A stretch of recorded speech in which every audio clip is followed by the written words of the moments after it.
If anyone could start the evening with a question or the idea of a topic that we should talk about, I would prefer that to just launching out, but does anyone have a thought about something we could talk about here? Something you might like to know about Swamiji, about Ananda, about the path, anything at all? I was just thinking, very often one keeps reading this book, Self-Realized Souls, when we say. I would like to expand on that. Just what does it mean? I feel I understand, but I'd like to understand it from your perspective. What's when we say self-realized soul? Okay. Bear in mind, my perspective is not that of a self-realized soul, but I'm happy to give it to you.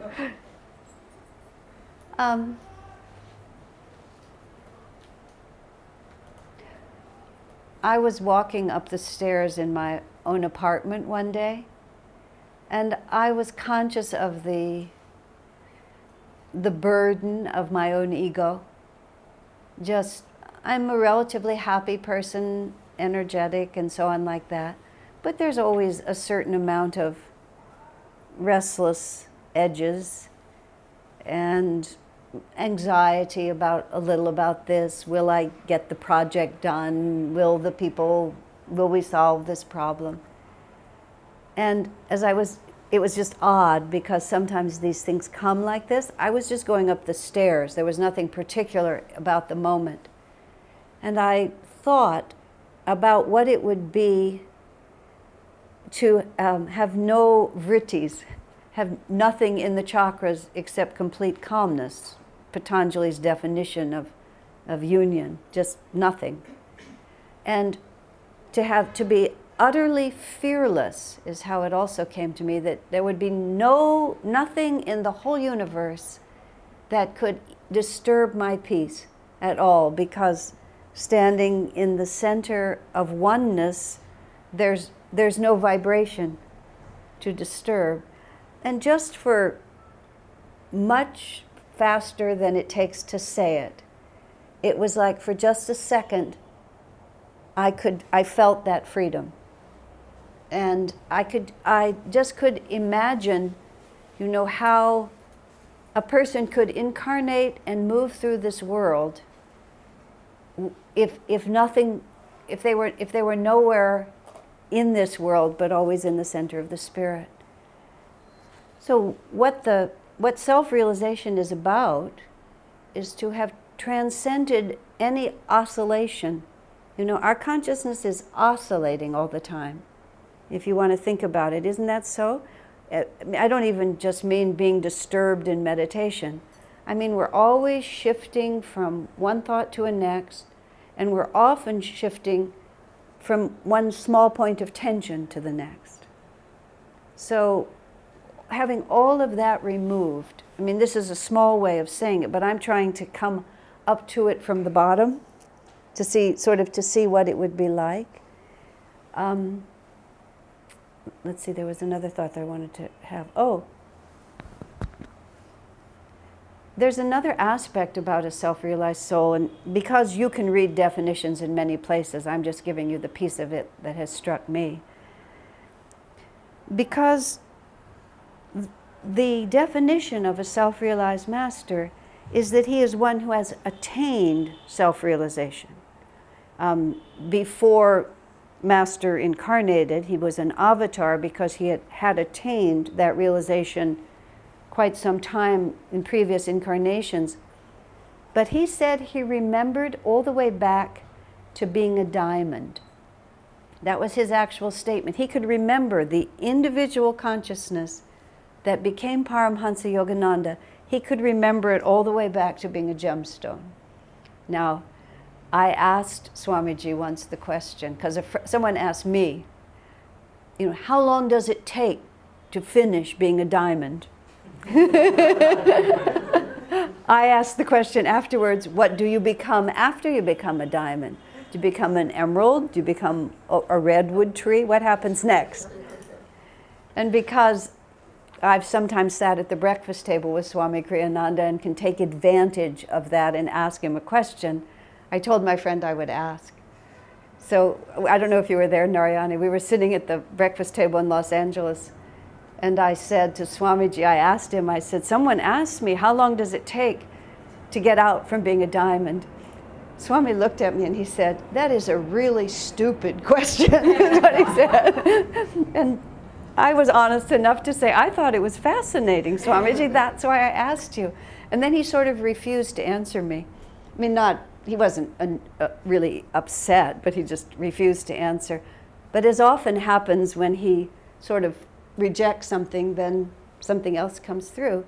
And then he just turned and he said, compared to eternity, all time is short.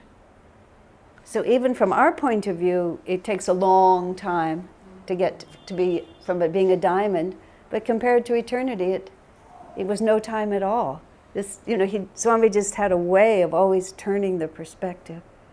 But the point being, if Yogananda remembered being a diamond, that means he went through every single possible stage of gradually awakening consciousness until he was completely free. Now, what that also means, practically speaking, is whatever any of us are going through, and the form of our life experience, an Indian housewife, an American woman, whatever you happen to be, the form is not the definition of it. The definition is the vibration of consciousness that you have between absolute delusion and perfect freedom. You can express that vibration by attachment to your house, attachment to your children, attachment to your money, but what's really involved is the degree of separation from the infinite and the degree of advancement from complete ego. Whatever vibration any of us experience, Master has been there. It's one thing to think that he's compassionate, that he understands, that he'll help you, but it's quite another to realize that he's been through it. And therefore, the complete acceptance on the part of the Master of our reality, because it's simply the necessary step between being a diamond and being a self-realized master. And there's nothing to worry about, there's nothing to be ashamed of, and above all, there's no reason to think that Master won't come right into that vibration and help you through it. Because the whole art of being a disciple really is to not be afraid to be who you are right in the light of the Master. Swamiji tells the story in the Path about he came to Mount Washington in his first meeting with Master. He was initiated as a disciple. He moved right into the ashram. We all read that story and you can't help but think, oh, if only I could have been there. And then oddly enough, Swami talks about the fact that very few people came, and of the people who came to live with Master, very few of them stayed. It's sort of hard for us to think of from this perspective. But Swamiji explains in there that the reason most of them left was because Master's light was total. It illuminated everything in its aura. And most people were dismayed about what it revealed about them. Because in the presence of a Master, you see, your awareness increases. And when you climb up to a mountain, you can also look down into the canyon that you didn't know was there. So everything about you becomes illumined. And Swamiji said most people couldn't stand in that light. And they removed themselves from the light. Of course, they took everything with them, but by removing themselves from the light, they had the illusion that it wasn't happening anymore. So we don't have the physical choice of being physically in the presence, but we have the inner choice. And in the Bible it says the degree to which you receive is the degree to which you can be transformed. So I personally have found it extremely helpful when I'm just caught in something that seems so, I guess, embarrassing is the word I want to use, just not my idea of who I'd like to be, but well, there we are, just like that. Then I really remember Master was here, he got out of it, and he knows that I can get out of it, so let's just work on it. Let's just go forward.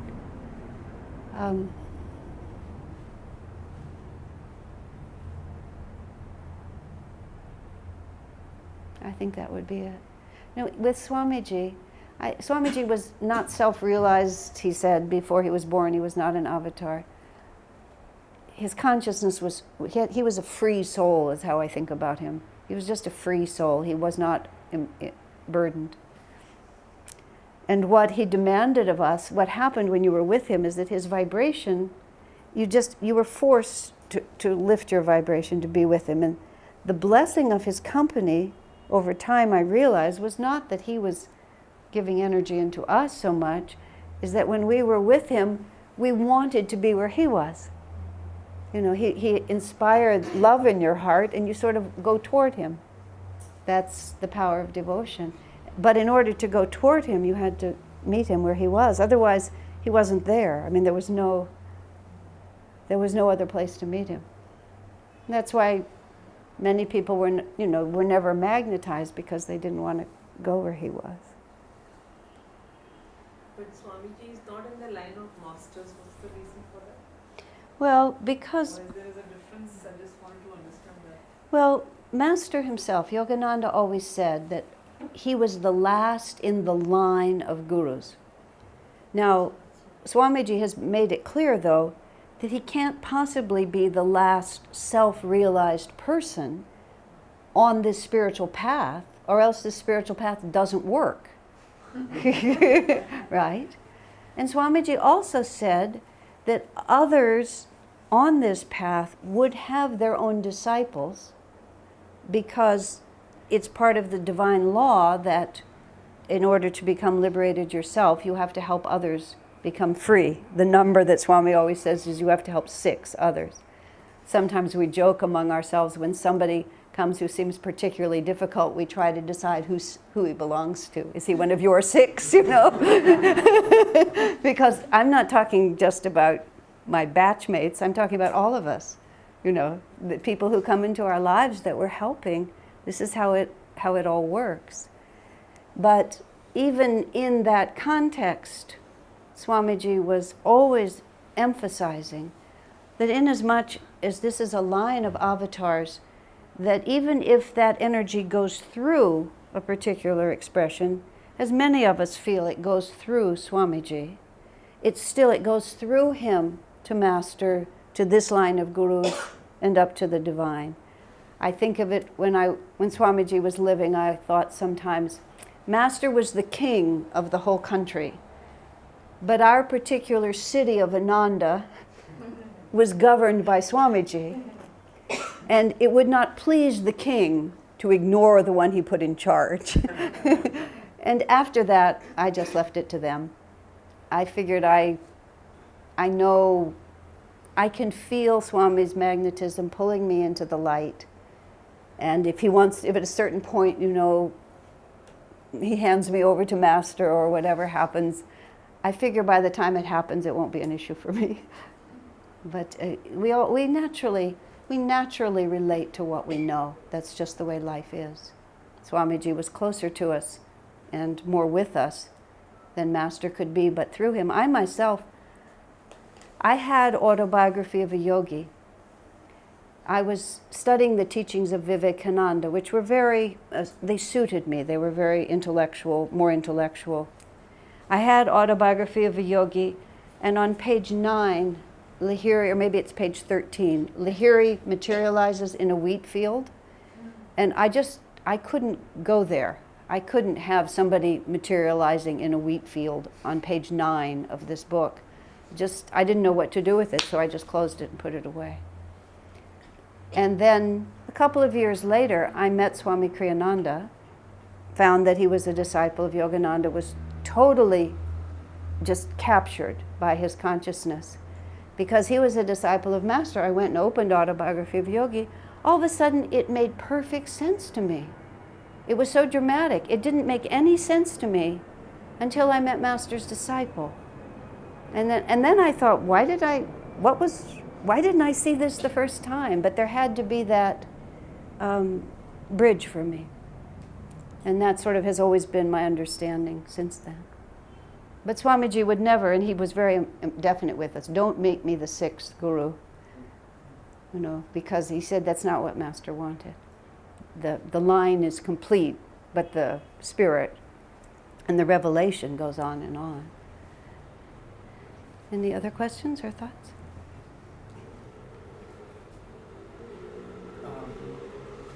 When we're on this path, all of us just want to be nice. We want to be nice. Yes, being nice is something that comes to me naturally. But there are times when as an individual, it's very possible that you get a negative thought. Yes. Or just one, rarely, but occasionally, yes. Yeah. So I'm just trying to wonder what's the best way to deal with it.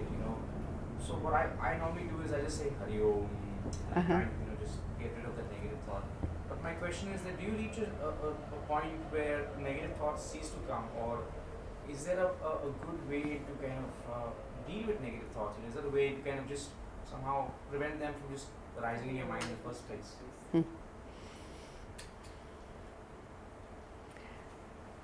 I'm in an odd place in my own spiritual life, and I'm going to say this first, and then I'll go to your question. I can't remember clearly how change took place. I was asked on a radio interview I did yesterday morning for the Finding Happiness movie that we have, a radio interview in America. It would be 6:30 in the morning here, so I got on the internet, on the Skype thing, and we talked.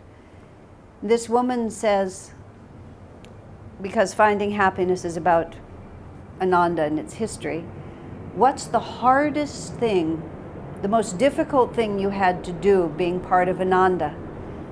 She mentions the fire in 1976 when so much of the community burned down. It's described in the movie and it's very dramatic. I have to add, I didn't lose my house. I was living as a nun. I didn't have a house. I had almost nothing. The only thing I owned that was important to me was my harmonium and my mala, but I didn't lose either of those. But she raised the fire as the hardest thing you had to do. I said, the fire was fun. And I remember it as just being totally fun. I even remember when it was happening that it was fun. Nobody was hurt. We were physically safe. So of course that made it easier. But it was exhilarating to be challenged, to rise to such a dramatic occasion. When the fire was actually, we had 900 acres there, and the fire came up this hill. The details are unimportant, but came up this hill and was coming down, and our publications building was in the path of the fire. And I was probably in charge of publications or had some role in it then. So it was all before computers. So everything was much more physical. And our mailing list was on these metal plates. And the fire was coming toward that building. We wanted to get as much out of it as we could. And so I and this woman named Seva it was this long, steep hill. We were running up that hill to get as much out of that building as we could. Trucks were coming up and we were throwing things into trucks. I'm running up the hill. Immediately I say, we're going to have to rebuild no matter what happens. The first thing we have to take is the mailing list. I mean, it's just like immediately in the midst of the challenge, we were already thinking of the solution. And we pulled out original recordings, negatives of the books, just everything that we could. It didn't burn as it happened. But the fact that when she asked me that, I tried to think, what was hard? And I really can't think of anything that was hard, because anything that was hard, it just resolved eventually. And so the first answer to your question is just keep trying and don't give up. And at some point, if you don't give up, I don't think you ever actually master anything. I think at a certain point God feels sorry for you and says, oh, you've tried so hard, and then he just sucks it up and takes it away. Because I can't remember a point where I actually conquered anything. I just remember not quitting. I remember falling into the pit a lot. And then, there you are, whether it's one thought or a month of them or a year of them. I remember it got to be between Swamiji and me. There was this cycle where I got really out of tune, and he finally said, how are you? And he said, I said, I don't know, sir. How am I? And then he said he was a little worried about me. I said, I'm worried about myself, and we sort of worked it out from there. But ever thereafter, it got to be a joke. He would say, how are you? I don't know, sir. How am I? It's like, how do I know how I am? I'm just doing the best that I can do, and I'm not going to quit. And I think if you just persevere and don't, after devotion, I think the ability to have a sense of humor, as I think the second most important thing for success on the spiritual path. I don't think that's in any of the scriptures. That's, wisdom from the trenches. Because one of the ways that you don't quit is you just don't take it all that seriously. Okay, so I'm having a negative thought. So I'm having a whole lot of negative thoughts. So I'm really upset about everything. It's just don't take it so seriously. It's just a stage on the path. And if you just keep your eye on the goal, even if you're just wandering through the mud, you're going over there. It doesn't really matter how much of a mess it is here, because this is the transit lounge. This isn't your goal. You're just walking through this. That's where you're going. So the obvious answer to negative thoughts is have a positive one. And train yourself. Swamiji's advice to me, which I repeat endlessly because it was so important, is I asked him a very complicated question about a very difficult dilemma that I often faced. And how would I know what to do if this happens and that happens? How would I know what to do? And he answered me. He said, you're asking, how do you know what God wants from you? And he said, you won't be able to tell in a moment of crisis unless you have practiced when it was easier. So instead of waiting until you have a big negative thought to try to have a big positive thought, every time you have a little negative thought, have a big positive thought. In other words, practice when it's not so hard. Because every big problem you have, if you really look at it, is also a little problem. And it's often difficult to solve the big problem, but it's not so hard to solve the little one. And if you practice all the time, then when the big one hits, you already have a little bit under you. And the most important thing is that delusion is finite, which means it won't last forever. Realization is eternal. And compared to eternity, all time is quick. And even just from the perspective of a few decades on the spiritual path, which is not much compared to eternity, my advice to everyone is just don't quit. And just burn that into your soul. Just don't quit. Don't worry about how well or badly you're doing. Just don't quit. And God will take mercy on you. I heard Swamiji in some little television, it was asked me about truth. Someone said, what is your greatest accomplishment? And first he kind of Well, actually, what he said first was, I'm still here. And he didn't mean he was still in the body. He meant, I'm still a disciple. And really, that's a really big accomplishment. Get to the end of the race. Don't worry if you're standing up or bloody or bruised. Just crawl across the finish line. Just don't give up. Okay. Other thoughts, comments? Do you have a question? No.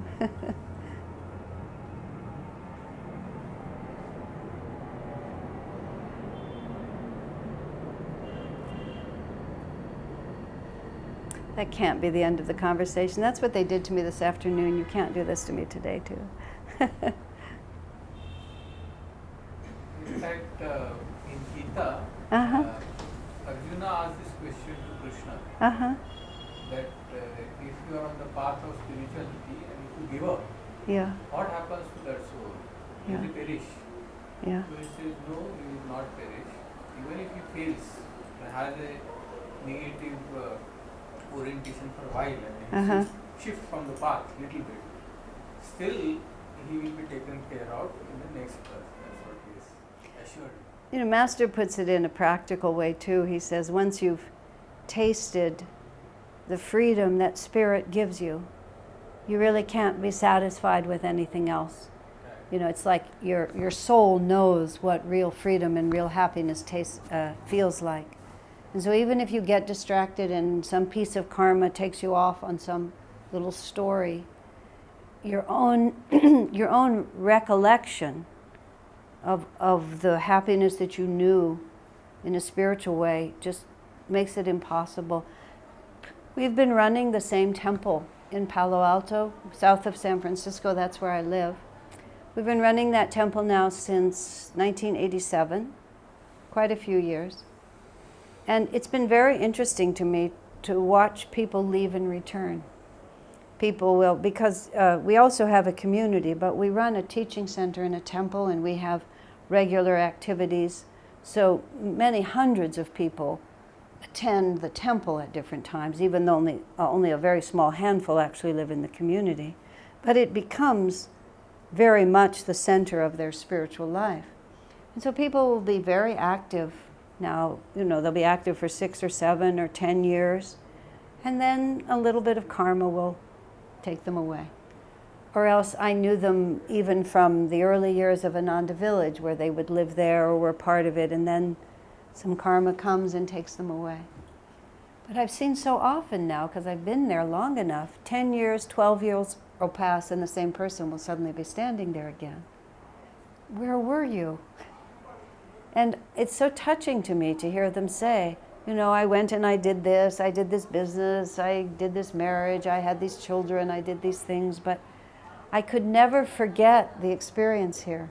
And one man said to me so touchingly, he said, I've been so unhappy for so many years now, I tried to remember the last time I was happy. And he said, I remember the last time I was happy was when I was part of Ananda, was when I was in touch with these teachings. He said, so I've come back because that's what I need. Now that's fortunate, that's one incarnation. But that's what happens to us. We just get sucked away. You know, I think about sometimes how, let me put it this way. I remember watching at Ananda village once because, you know, when you're in the spiritual center for a long time, you get to see how karma affects people. And I noticed that once you move away from the spiritual vibration, it's very subtle. And if you start listening too strongly to other realities, oh, I really need to take care of myself, I don't really have time to go, oh, there's a lot of traffic tonight, I think I won't go. You know, I don't really need to meditate this morning, I don't really have time to meditate. I don't meditate well anyway. But you move a little bit off from the vibration. And this vibration is so subtle that once you lose it, you can't really even remember it. You know, it sort of fades from your memory. That's the power of delusion. And that's one of the reasons why Master emphasized community, and that's why he emphasized satsang so much. It isn't even so much that every time you come into satsang you learn something new or something like that, but you just come back into that vibration. And then it's easier for you to remember what that vibration sounds like. I'm not a particularly good singer, and I can really lose the right notes or the right melody, and especially if I'm trying to sing a harmony part. The melodies I can remember, but the harmony parts I lose. And I'll think that I'm doing it right. I'll think that I have all the notes just right. And it sounds okay to me. But then I'll move back into someone who has it exactly right, and I'll realize that without even realizing it, I was beginning to shift off of where it really is. And for all of us, there's really, it's not that easy to stay in tune. And I don't want to exaggerate how difficult it is either, but we really have to respect that it's not that easy to stay in tune. Especially, look where we're living. And there's all these people out here, and they're all attuning to another vibration. It's not necessarily, I mean, it would be easy to criticize it, but that's not even the point. It's they're singing a different melody. And if you're trying to keep this very subtle, specific melody going in your own consciousness, vibration is the right word, you need to continually put yourself back where it's sounding really well. We are so gifted because it's Dwapara Yuga. It's an expanding age, and technology is dissolving space and time. Swamiji is off the planet. We can't really sit in the room with him physically now. But you can go into Ananda, India, which I've been doing regularly. You scroll down, there's a little picture of Swami, and there's just all these lists of his recordings. And so most of the time when I energize, I click on one of the 12-minute programs, and he's just talking to me again. And I love to hear what he has to say. I find his conversation delightful, and his humor is marvelous. But even if I'm not like tuning into it on that level, he's got the tone. And I just spend a little time in his vibration, and it just helps me remember what the right melody is. And so it's a very important part. I mean, there's a small group of us in this room. You're not alone. And for us to all appreciate what this means, to have other devotees. And even if we're by ourselves, of course, we can silently meditate, and we must. But we can bring this vibration in so many different ways, and that will save us. Because if we don't keep renewing it, when I used to teach the meditation, the level 1, what you call level 1 classes in our temple, for many years I taught them all. Everybody would get very enthusiastic about meditation. And in the last class of the series, I would often talk to them about the fact that a lot of people stop meditating. And you're so enthusiastic about it now, what could cause you to stop meditating? You think, why would I ever stop meditating? And I said, several reasons will cause you to. First, I'll say one first. Because it begins to work, which sounds paradoxical, doesn't it? But what I was saying about being in the light of Master's energy, your awareness begins to expand, and as your awareness expands, you become aware of many things. You may become aware of qualities in your own nature that you really wished you didn't have.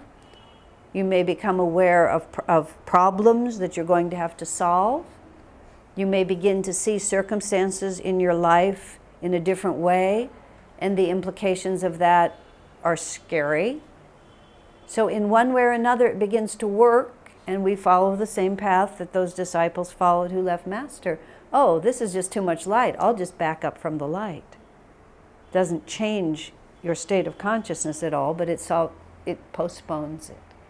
But the other reason that people stop is they don't keep renewing the energy. And you just have to keep renewing the energy. And as I was saying, there's many ways that you can do it. The best is in person. But you also can pull all of these things now, recordings and videos and so on. But if you begin to wane, if your enthusiasm begins to wane, ask yourself, what am I doing to renew my energy? And invariably you will find that you're not.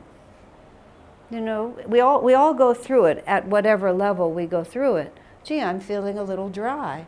I mean, a few days ago, I was just sort of thinking that. I wasn't feeling that inspired, and here I am responsible for a lot of things. Oh, well, I haven't been listening to Swamiji as much as I should, as I want to. I just got busy and was doing a bunch of other stuff, and I just turned on my computer. And as soon as he's talking to me in my room, all of a sudden my energy is there again. So, you know, the solutions are often so simple. We actually imagine they're much harder than they are because it's hard for us to believe. Because once you have lost the vibration, it seems so mysterious to you, you don't know where it is. But then once you're back into it, it's very simple. Swamiji said once, it was a satsang at his house in Gurgaon. And he made this comment that because the manifested world is so complicated, and because we think of God being responsible for all this enormous complication, we imagine that the divine is very complicated. And we let our mind get all kind of tangled up. And, you know, do I have free will? Do I not have free will? We get all tangled up in these questions. He said, the fact is, you see, the complexity is created by the vibration of Om, by the oscillating vibration. But the closer you come to the center, you see the simpler and simpler and simpler it gets, until when you actually get into the heart of it, it has the absolute simplicity of one. You know, one is not complicated because there's no alternative, there's no oscillation. And the closer you get to that, you know, the opposites are smaller and smaller. And this is why saints become so childlike. You know, a child's life is so simple. It's all just enthusiasm and the joy of doing and this open-hearted expectation that everybody in the world loves me, of course, and I am the center of everybody's universe. You know how children are? There was a little girl in our community. When she was born until she was about 3, she always looked like an imperious old woman. She did not have a baby face. She just didn't have it. She just was holding this look on her face. And the look sort of said, where are all the servants? This is not their day off, you know, sort of energy like this. And she just couldn't seem to remember that she was a child. She was just like this all the time. I said to her parents, I said, when she was about 4, I said, you know, she looked like an imperious old woman looking for her servants all the time. I said, she doesn't look like that as much now. And they started laughing and they said, because she found her servants, her mother and me. But let's see, what was the point? I'll define what the point was about that. Oh yes, about children. You know, children are they're so demanding with that just complete expectation that of course you're going to take them in. I mean, why would you not? There's a story. Oh, I love this story. We used to go to 4 Garpar Road, where Master had his home. I say we used to. When I first came to India, my first trips to India were as part of pilgrimages that we would bring of Master's devotees from America who had never been to India. My husband and I and another couple, Durga and Vidura, some of you know them, the 4 of us, over a period of like 20 years, every year or every other year, we would bring 30 or so Americans and we would take them to the places sacred to Master. Varanasi, we used to go to Kashmir, to the Shankaracharya temple until we couldn't go there. We go to Puri, and then we go to Calcutta, go to Master's house there. And over the course of time, we got to know the family. Hari Krishna, Master's nephew, was still living when we first started going. More members of that generation, his wife and his sister, were all still living. They're all passed now.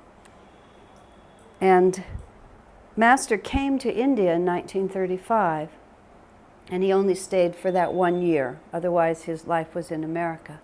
Hari Krishna was 15 when Master came, and he remembers. He has almost adult memories of being with him and being with Master. He sat next to his father, Sananda Ghosh. He was on one side and Master was on the other when Master guided his father to draw the picture of Babaji.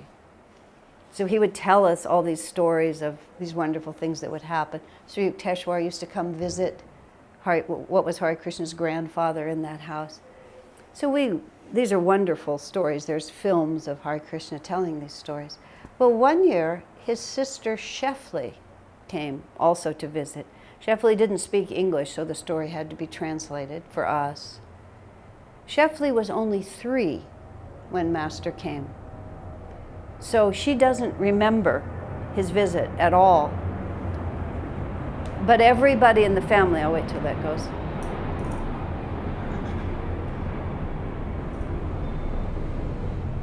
But all the adult members of the family remember her and Master, and they told her over and over the story. And this is how it happened for her. She was a 3-year-old child. The first time Master came into the house, she just thought he was the most wonderful being she had ever seen. She also made the decision that he belonged to her. And she belonged to him, and no part of her intruded in that thought. Just like a child, she wanted to be close to him. Of course he wanted to be close to her. Why would he not? And so whenever he would come in the house, she would just find him. She would, hold onto his leg. She would climb onto his lap. And Master responded to her, just like that. And then one of the stories that they love to tell is when they were going to a movie, and I guess the rules say you can't bring a child that small in, so they tried to peel Shefli off of Master and leave her at home, and she would have absolutely none of it. She was just having a total fit that he was leaving and she wasn't going with him. So he decided he picked her up, he held her against his chest, he buttoned his coat over her, and he smuggled her into the movie theater. And so while everyone else is watching the movie, she has her head right against his heart, and just sat there the whole time. Just picture that. So I went through this very interesting cycle listening to this. And my first thought was, she met Master once and she was so small she doesn't even remember. And it just seemed like, how unfortunate. But then I sort of backed up just a tiny step and I thought, what an incredible blessing. Because of course the fact that her mind doesn't remember doesn't mean that her soul doesn't remember. Her soul remembers perfectly. That she chose to be with Master at a time when absolutely nothing would inhibit her. Suffer little children to come unto me. And often in my mind, and this is where we started with that question, when I feel a little dry or a little unworthy, a little distant, I pretend that I'm Shefli. And Master has come into the house and there is no question about where I belong or how he's going to respond to me. And I just lie down on his chest and let him button his coat over me. Because God is really simple. It's we who make it very complicated, because all that complication actually serves us, because it gives us something else to do Except what we really need to do, which is just open our hearts and surrender to it. So, when Shefli was telling us that story, we were just,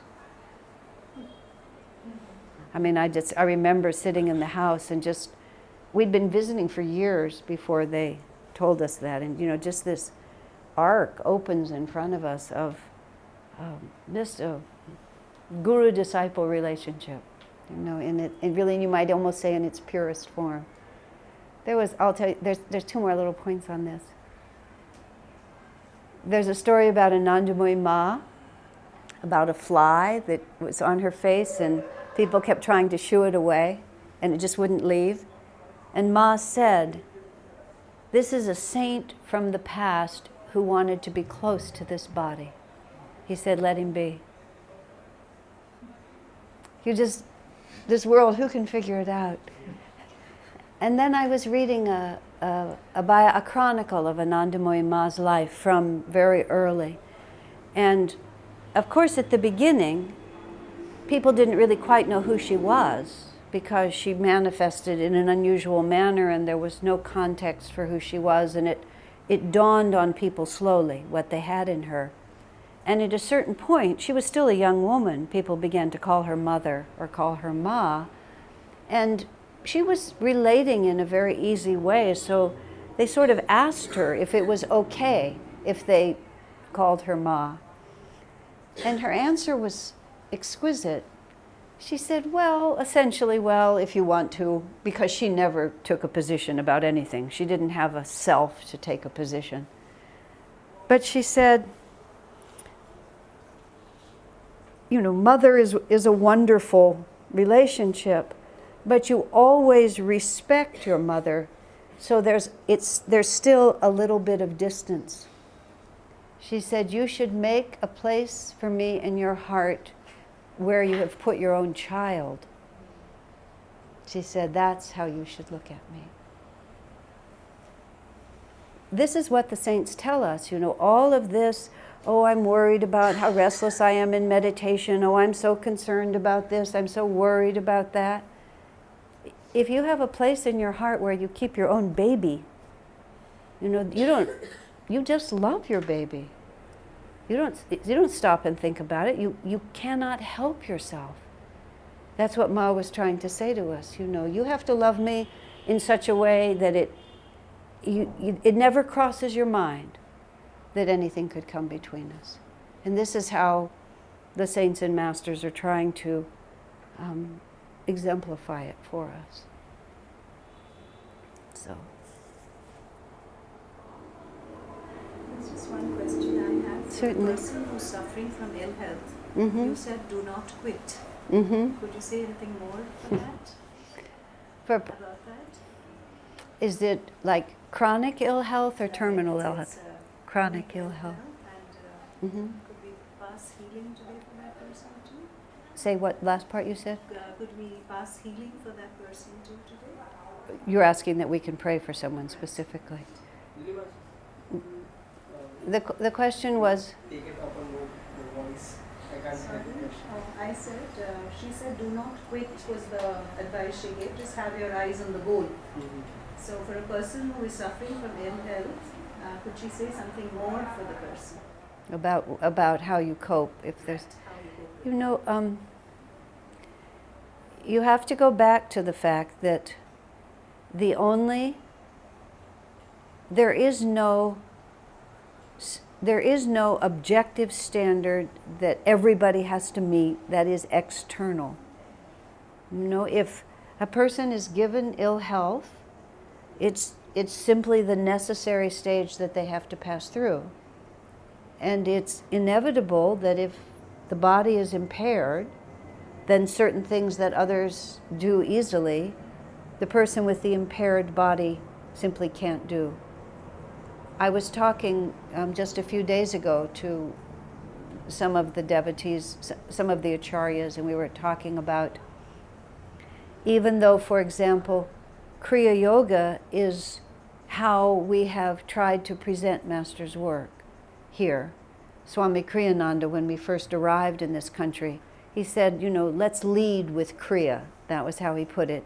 Let's see what happens if we do that, which has been very effective. But even Kriya, let me go back a little bit.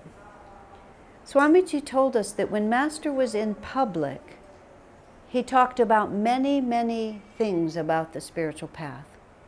But when he was in private, with the disciples especially, he talked about attunement.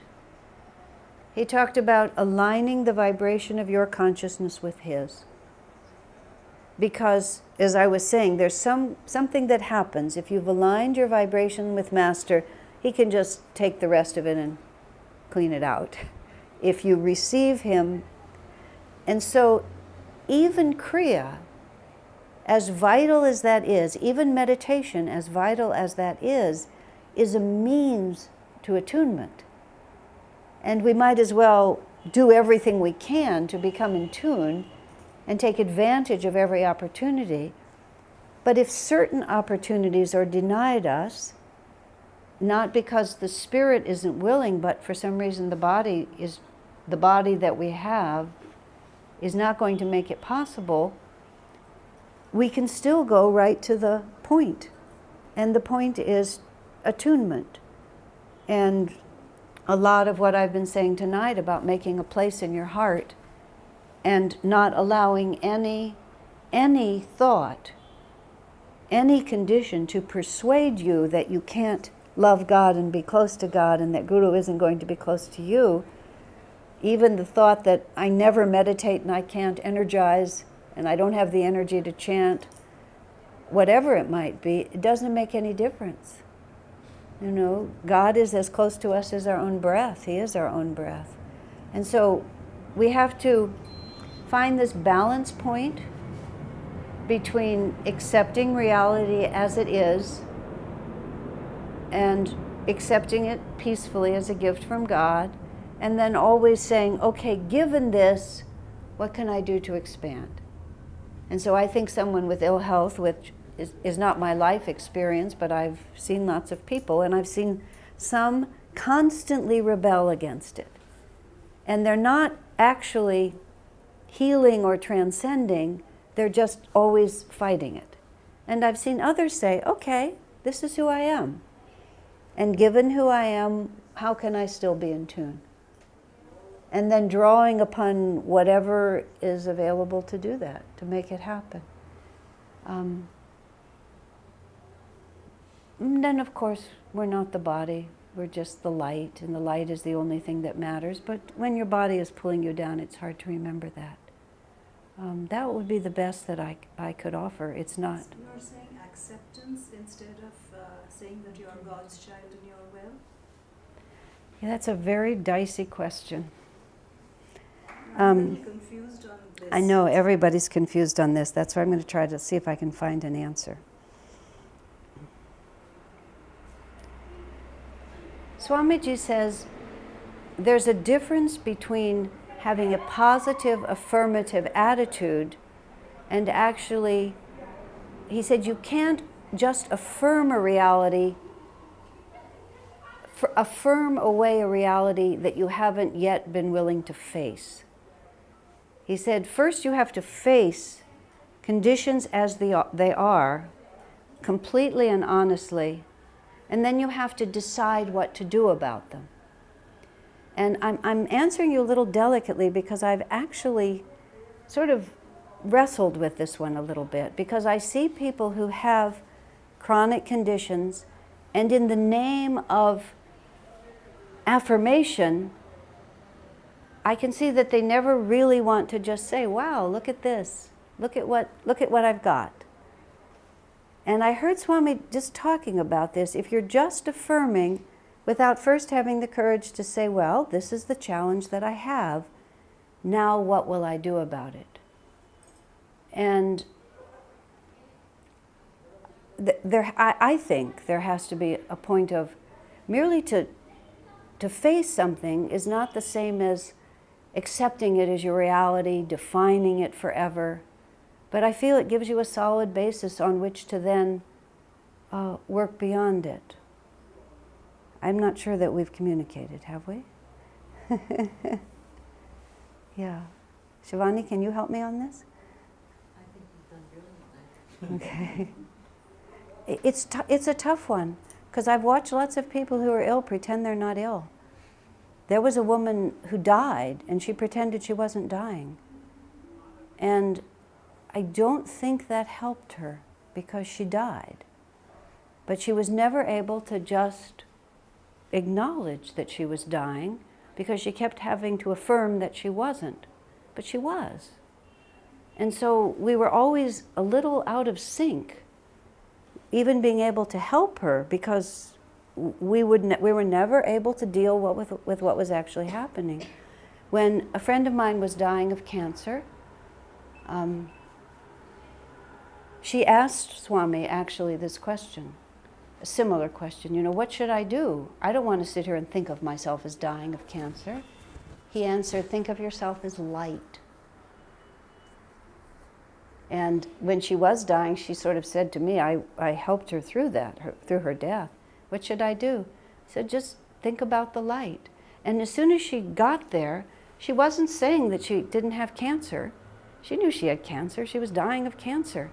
But she didn't define herself as having cancer. She just observed that she had it. But then she defined herself as the light. And when she defined herself as the light, that allowed the possibility that the light was going to cure her body. Because it was always there that it could. It didn't. But it didn't matter, because she was defining herself by the light, so whether the body stayed or didn't was not her self-definition. So basically you leave it to God too. You define yourself as light. And That's the most effective one that I know of. Yeah. See, a lot of times our affirmation is actually based on fear of facing what's actually happening. And that's a subtle thing, that's a very subtle point. You have to face fear before you can transcend it. You can't hope to transcend it without ever having to face it. So sometimes people who are ill or dying are very afraid, and they're actually motivated by fear to continually affirm here, but what's really gripping them over here is fear. And that fear has to be faced. Oh yeah, I have this illness, I may die. I may be uncomfortable for the rest of my life. If that happens, I accept that. And then we try to become better, instead of just hoping we can affirm it and never have to face it. That's where, you see where the weakness comes in that? the Bible states, ask and thou shalt receive. Say again? The Bible states, ask and thou shalt receive. So can you not say that in faith? This is a very difficult question. I've faced this with many people, and I have my own understanding of how to deal with it, and then I'm often faced with people who insist on another understanding. And at a certain point, I just have to back up and say, okay, that they feel that if they give up the thought of a miracle healing, that means they don't have faith in God. And I feel, just see what's happening, accept whatever might happen, and then that to me is not contradictory to having faith in God, but I know people feel that it is. And I'm just being frank with you, I've meditated on this one a lot, and I haven't found a bridge over that. Yeah, if anybody else in the room can help me, that would be great. But if someone... Many times this thing comes to my mind. But Right. when I think that, okay, if I die, I'll meet my Guru. Yeah, That time it becomes very cool. right. It becomes very accepting. Many times it means when we think. We're not afraid of dying. But if it's someone that you love who's ill, and you want them to get better, and you want to have faith that God could or would cure them, just as you're saying, the Bible says, I just usually, when someone wants that point of view, I just support them in it. Because I just support them in that point of view. Because if that's how they see it, even if I might act differently in it, I let them have it. And I can't really say one way or another. It's a very subtle point. Thank Yeah. you so much. When my friend was dying of cancer, that very woman, She was so ill, and it was so clear that she had terminal cancer. She actually lived longer than anyone expected. But the day that the doctors told her, really, there's nothing more we can do, you know, your life is almost over. Just by pure intuition, I dropped in on her house an hour after the doctor said that to her. She was weeping and weeping. And she said to me, she was a very dear person, she said, I know this sounds silly to everyone else, but I thought I was going to get better. Just like that, just like a little child. Maybe you all knew I wasn't going to, but I thought I was. Just like that. And so finally, she really just had to see she was not going to get better.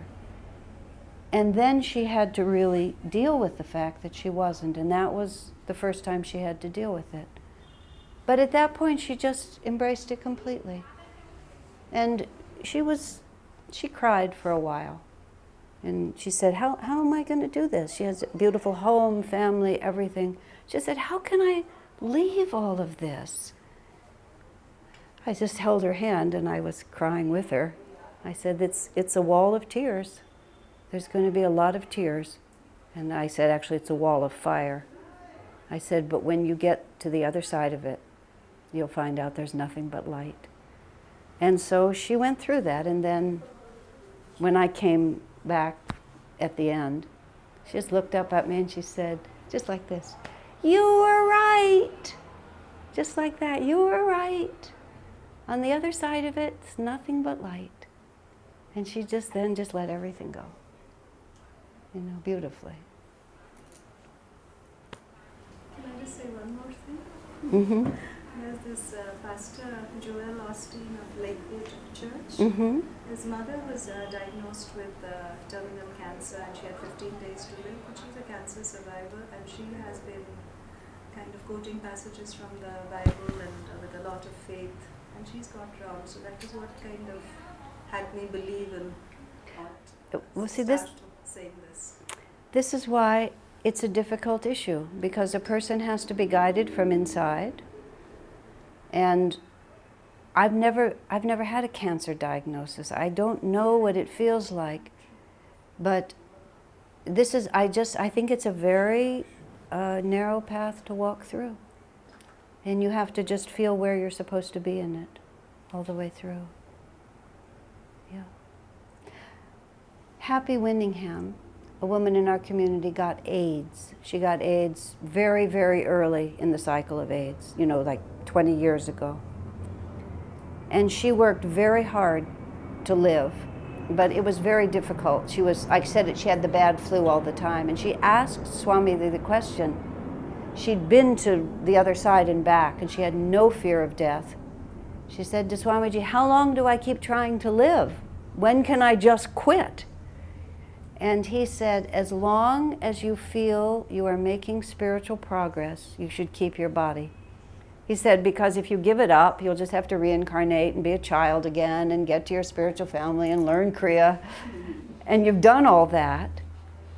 So as long as you feel that you can keep making spiritual progress in the body you have, you should try to keep it.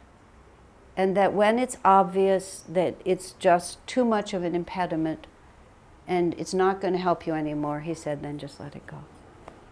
And then, so she held on and strove to get better, or strove to continue to live for a few more years, and Swami remarked she made a lot of spiritual progress during those years. So that's sort of half the question, is my body still helping me? And at what point then is it time to let it go? So, well, that was kind of a hard ending. Is there anything else? May I ask you something on dreams? Okay. The last, say, a week or so, I have constantly every few days getting this dream of my mother-in-law, Uh-huh. who has passed away many years back. Right. And it's quite vivid. Uh-huh. Like that day I made tea for her and she took a sip and she said it's cold and I can't have it. Or something, it's quite clear and distinct. So, It would say something. Do they mean something, or do they just?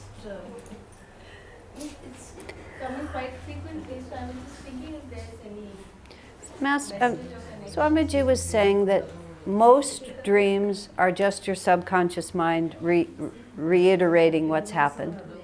If it's a meaningful dream, it has more power, more clarity, and more of a capacity to uplift. Alternatively, as Swamiji said once to me, the body sleeps, the brain sleeps, but superconsciousness never sleeps. So you can be in contact with all kinds of higher levels of reality when your body's asleep because your consciousness is still awake. So perhaps she's in the astral world and she's interested in you. Or perhaps it's just cycling through your subconscious mind and you're remembering. You only have to take it seriously if it really gives you something that you know that you need to deal with. But if it's not obvious, Swamiji has told us, just don't worry about it, just let it pass. It doesn't have to mean anything if it doesn't seem to. Okay? You don't have to worry about it, is what I'm trying to say. Yeah. Because it came once too often. Yeah. So I was just like, sometimes some people, we get a dream of someone, but that's once in a while, so Right. it doesn't mean something. But if it was repeating quite a few days, so I just thought. Maybe somewhere in the cosmos she's thinking of you. Yeah. Trying to tell you, still don't know how to make roti. Yeah, exactly. That's exactly right. But she loves the tea I make, so That's probably why I she's only missing drink it over milk at there. home. Well, that's, nature of mother. yeah. She's missing it. She's missing it, let's say that. Yeah, don't change even after they leave their body. They will avoid it. Still natural also. Yeah, integrated in the subconsciousness is what you mean. Everybody has an answer, and I think they're all good answers. Yeah. Yeah. When they really visit you, you know it. My mother visited me 3 times after she died, and I really knew it. She appears in my dreams every once in a while, but she's not really visiting me. When she has really visited me, which she did 3 times, I knew it for a certainty. And the meaning was self-evident. You know, other times, you know, maybe she was dropping in, but there was no real meaning in it. You know? Yeah. All right, great souls. I think we may have refreshments or something. Is that true? Okay. Thank you all. I thank you very much for sharing this evening. It's really been a joy to be with you. Thank you so much.